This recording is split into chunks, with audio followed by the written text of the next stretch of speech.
আজকেই শুরু হয়ে যাবে যুদ্ধ।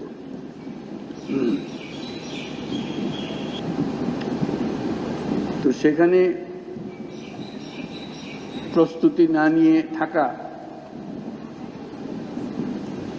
এটা অসম্ভব হয়ে পড়ে। এখন আমরা যখন কথা বলছি তখন আমাদেরই কাছে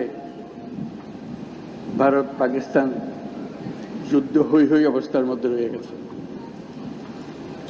সকালের খবরে দেখলাম হয়তো গুজব আজকেই শুরু হয়ে যাবে যুদ্ধ।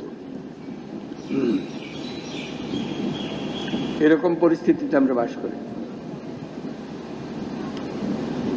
তো কাজেই এই পরিস্থিতির মধ্যে প্রস্তুতি না নেওয়াটা আত্মঘাতী।